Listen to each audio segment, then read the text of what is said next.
こんにちは。今日のスピーキング練習を始めます。Electron microscopes. The electron microscope is so named because it directs a beam of electrons rather than light through a spaceman. The beam of electrons is created in a hot tungsten filament in an electron gun. This beam then travels through the length of the microscope cylinder, which houses the lenses, the spaceman chamber, and the image recording system. Two types of electron lenses are used, electrostatic and electromagnetic. They create electric and electromagnetic fields to both concentrate and move the beam. The electron microscope requires that the electron beam be in a vacuum, because electrons cannot be traveled far in air at atmospheric pressure. The crown and spaceman chamber of the electron microscope are evacuated by pumps. Living specimens cannot be examined with an electron microscope, since they will not survive in a vacuum. The magnification in magnetic electron microscopes is determined by the strength of the current passing through the electric and electromagnetic lens coils. The image is focused by changing the current through the objective lens coil. In the optical microscope, the image is determined by the absorption of light by the specimen. In the electron microscope, the image results from a scattering of electrons by atoms of the specimen. Since an atom with a high atomic number scatters electrons more than does a light atom, it appears darker. As the beam passes through a specimen, each tiny variation in the structure of the specimen causes a variation in the electron stream. The image produced is then projected onto a fluorescent screen or recorded on film. The electron microscope, with its tremendous resolving power, can magnify specimens over 50,000 times. Offset printing. In the past few decades, offset printing, also called offset lithography, has replaced letterpress and integral methods almost entirely for commercial work. The name offset refers to the fact that the printing plates do not come into direct contact with the paper.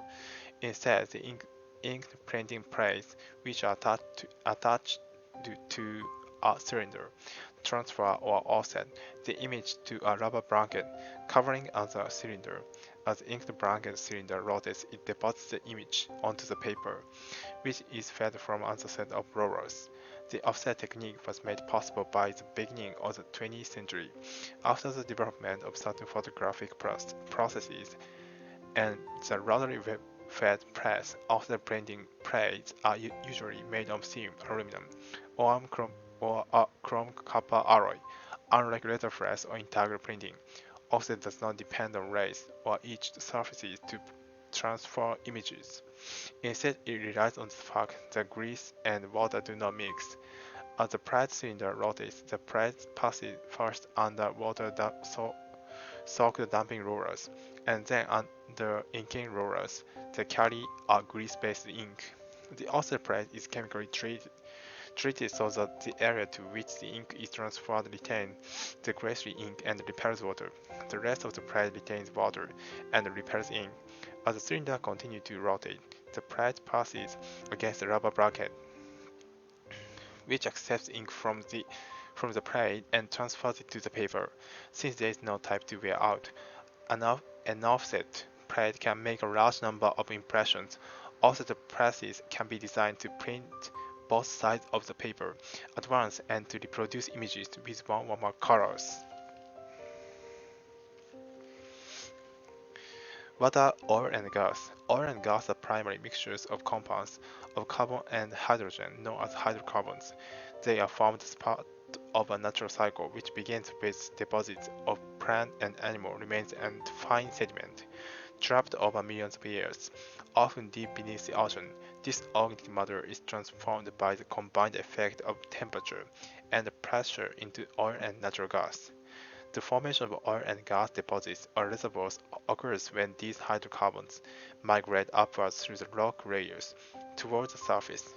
These hydrocarbons often escape to the surface, where they may form natural oil seeps or, in the case of gas, simply dissipate. Any hydrocarbons remaining on the surface are soon oxidized by bacteria. Sometimes oil and gas are trapped in deep underground structure which prevents them reaching the surface. They may be trapped underneath carved layers of rock called anticlines or by faults in the rock. Faults occur when layers of rock split and move, such as in an earthquake or during normal seismic events. The term reservoir can be misleading, giving people the impression of large subterranean lakes full of oil. In fact, oil and gas are trapped within porous sedimentary rocks such as sandstone or shale and may occupy as little as 5% of the rock volume. Convergent boundaries. Because the plates cover the globe, if they separate in one place, they must cover somewhere else, and they do. Plates collide head-on along the convergent boundaries. A profusion of geologic activity is associated with a plate collision. One plate sinks beneath the other, a process called subduction. Ocean lithosphere thus descends into the asthenosphere.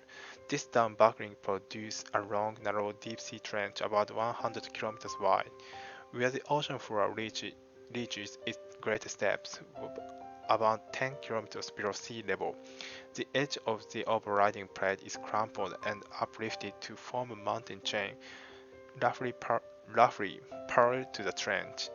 The enormous forces of collision and subduction produce great earthquakes. Materials may be scraped off the descending slab and incorporated into the adjacent mountains. Imagine yourself as a geologist attempting to figure out the meaning of such tangled evidence. Furthermore, during subduction, parts of the descending plate may begin to melt. Magma formed where plates sink into the mantle flows upward and can reach the surface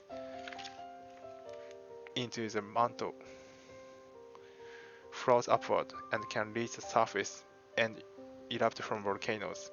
Recall that divergent zones are source of new lithosphere. Subduction zones at boundaries of convergence are sinks in which lithosphere is consumed by being returned to the mantle.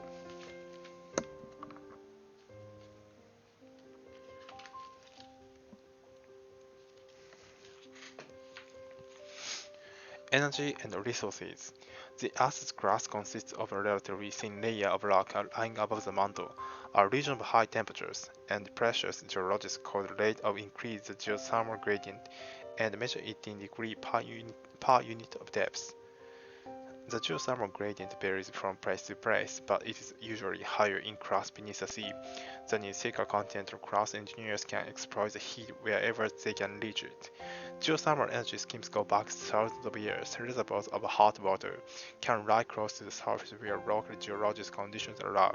Such reservoirs occur in permeable rocks, most commonly in seismically active regions. These are often close to the boundaries of crustal plates. For example, in Iceland, New Zealand, and Italy, converting the energy to electricity is also not a new idea. The first generator, driven by geothermal steam, began operating in Italy in 1904. Today, geothermal power plants around the world have a capacity of more than 2,000 megawatts.